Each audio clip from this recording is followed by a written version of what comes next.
We have just finished our 7th grade homeschool year, and today I want to talk about English language arts. So let's talk about what we liked, what we didn't, what we switched, what we kept, what we went back to that I was not planning to at the beginning of the year, and all of those fun things. Now, English language arts is normally one of our most difficult subjects to find what works for my daughter. Hello from Editor Jen. I'm working on this video and I have too much information to share with you for one video, so I am going to separate it into 2 videos. One will cover English language arts as related to grammar, vocabulary, spelling, etc.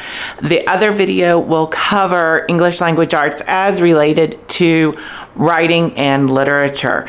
So there will be 2 videos. This one is going to cover grammar, vocabulary, etc. But make sure that you are subscribed so that when the video on writing and literature comes out, you will be notified. First, let's start with grammar. We had easy grammar, and then we also had editor-in-chief, and then sentence diagramming. So easy grammar, we were on level 8. Even though my daughter is in 7th grade, she had a very strong grammar knowledge, grammar foundation from Rebecca, and so we went to Easy Grammar 8, and then we had the editor-in-chief from Critical Thinking Company and the sentence diagramming from Critical Thinking Company. Easy Grammar is 1 page per day. So this is my teacher's manual, and you can see that the teacher's manual looks exactly like the student manual. So if your child is someone who grades everything on their own, then you could just buy the teacher's manual because the answers are in the back, and this looks exactly like the student manual. You have 1 page every day to do for 180 days. In addition to those 180 days, there are tests at the end of every 10 days. So there are a total of 18 assessments. The assessments are extremely short as well. You can see it's just 5 questions on this assessment, and the answers are in here as well. So if you do 1 page per day for easy grammar, that's 180 days. Then you would have, if you do 1 day for each assessment, that's an additional 18 days. So we wanted to finish in our 180 days, which we are going to, she has to take this assessment next week. So what we did is we did double up of having 1 page of easy grammar and 1 assessment on specific days, so that we wouldn't get those 18 days behind and we would just have the 180 days of easy grammar. Worked out great. We like this. My daughter likes that it is short, sweet, to the point, and yet it still packs a great punch. She did great with this. She loved it. I can't see us moving away from easy grammar anytime soon because it just worked really well with us. Then we had editor-in-chief. So what editor-in-chief does is you will have a passage, and then it will tell you how many mistakes there are up here, and so you look for that same number throughout. This did not work well for us. The errors were so minute sometimes that it was really difficult to find them. This says it is for grades 6 through 8. Again, my daughter is really strong in grammar, and I don't think that this is for level 6, grades 6 through 8, unless you want to become an editor. If you want to become an editor, then this is great practice. It's wonderful because it does increase your knowledge of how to make the changes, of what needs to be changed. We did stop this after lesson 26. There are 69 lessons. It was really frustrating her. Again, she has a great foundation in grammar. She does really well in grammar, both on tests as well as just in general in knowing what she needs to do. And so without her needing that extra help, it wasn't worth it to me to frustrate her with this. And so we did walk away from editor-in-chief. I don't see us going back to editor-in-chief. Again, it just didn't really do what I wanted it to do because some of those disasters that they called them were so minute that it was hard to find, and that was frustrating. Then we started, and we're still working through the diagramming sentences because Easy Grammar does not have that, and I really like diagramming sentences. It makes you understand that each word in a sentence should have a purpose, and that is great for me and for my daughter for understanding that.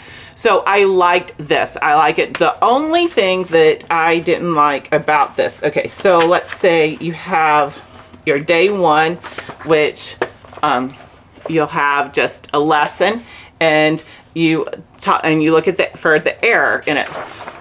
Then day two is you actually do the diagramming. Day three, which was what was more difficult to my daughter, is they give you what the diagram looks like, and they want you to write a sentence that goes exactly with that.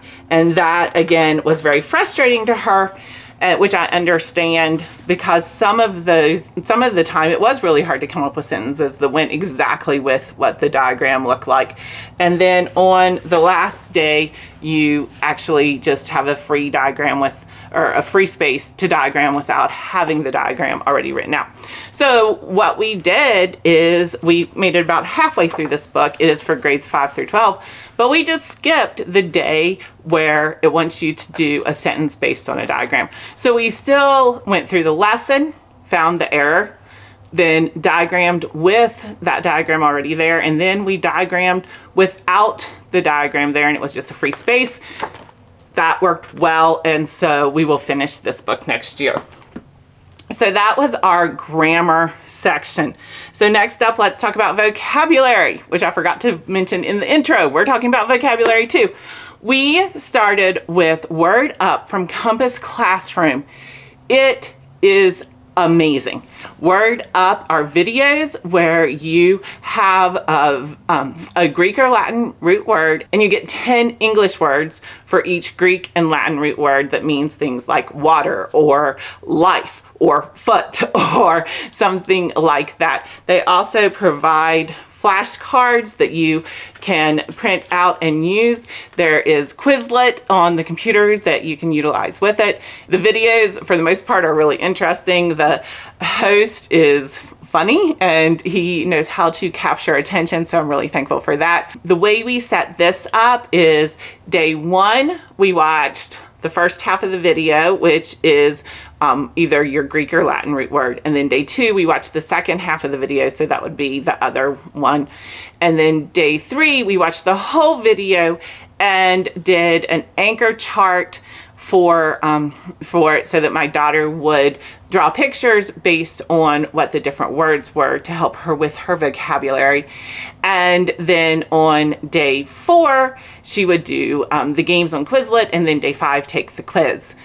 And that worked fine. I decided on my own that she was not retaining enough information from this because I just didn't think that she was remembering those words. So with that, I wanted to incorporate this root words from Critical Thinking Company. This is for grades 5 through 12. And I said, okay, we're going to do one Compass Classroom WordUp video, and then we will do the next week we'll do a lesson in this, and so we could go back and forth. And so we did that for a while. She did not like this. She got used to Dwayne on the video. She liked him, and so she challenged me that she could actually remember more of those words than I could. Sometimes she does, sometimes she doesn't, but it's very fun for us to play games now with those WordUp words. We walked away from word root, since this is not something that I deem that we really need to work on hard. I want to do what she considers to be fun and I know that she is still learning. So we dropped this and we went back to WordUp. Now, all of that being said, we didn't finish WordUp this year because I messed with the schedule, as she has informed me. But that's okay, because we will be able to finish it next year, and we're looking forward to it. So teaser for our English language arts curriculum picks, we will be finishing WordUp next year. I am a huge fan of it, and I really like it. It has helped my daughter a lot with those Latin and Greek root words and understanding how things go from the root words to what we are used to, and so that is very interesting. Next is cursive. My daughter did start learning cursive in 2nd grade. She knows cursive, and it is something where I want her to just practice it. With so much keyboarding that she does throughout her school day, between, you know, doing lab reports for science, doing book reports, doing history papers, doing just all of the things that you are doing on the keyboard, I don't want her to lose that cursive. I want her to be able to read old documents that are written in cursive. I want her to be able to sign her name in cursive. I want her to have just that general cursive knowledge. I don't think that she is ever going to use cursive nearly as much as I do or did. But I still think it is a valuable skill to know. So we did the U.S. citizens and presidents, or U.S. presidents and citizens cursive. It was great for her because she loves U.S. history, and so this was really interesting because it gave so many quotes from historical figures. This was perfect for her. It's not something that took a long time for her to do. She didn't even do it every week, but she did finish the book, which has 80 pages. I will do something else again next year for cursive. I'm not quite sure what yet, because I do think it is a skill that she needs to keep up with, but it's not something that we're going to spend a lot of time on either. Next, let's talk about spelling. So at the beginning of the year, I was not going to do spelling this year. I thought that she had a pretty solid foundation on spelling, but I did tell her that if she got lazy with her spelling, or if I was noticing that she could not spell words that I thought she should be able to spell, that we would go to spelling. And guess what? We did. We went to spelling.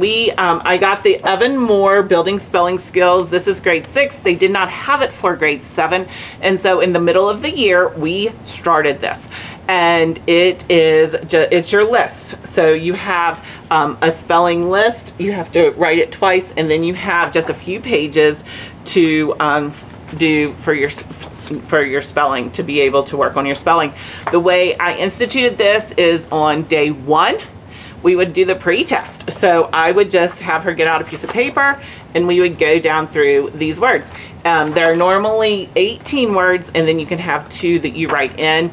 And if she missed more than 1, because this is a 6th grade book, she's in 7th grade, and again, I thought that she had good enough spelling that we didn't need to do spelling.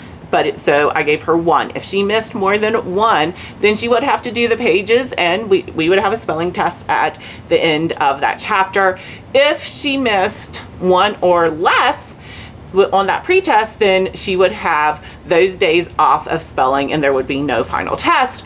And it took her a couple of weeks to realize exactly what that meant. No spelling and no spelling test, which means no studying for a spelling test, and, you know, all those fun things. And so once she realized that she was going to get quote unquote out of doing spelling, her pretest normally ended up doing pretty well. So it was great. And we're going to finish this book next year. We made it halfway through because we did start it halfway through the school year. But what my goal was for this, that I really think that it accomplished, is for her to think about spelling, for her not to be lazy with the spelling, and not be someone who just relies on autocorrect when you're doing typing up your papers. Don't just rely on autocorrect to fix your spelling. You need to know how to spell things, because autocorrect isn't always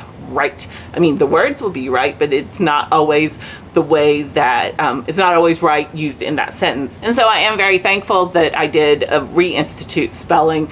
It did not take up a lot of time. And again, there were many weeks the second half of the year that we didn't even do it because she did so well on the pre-test. But spelling is here to stay for a while.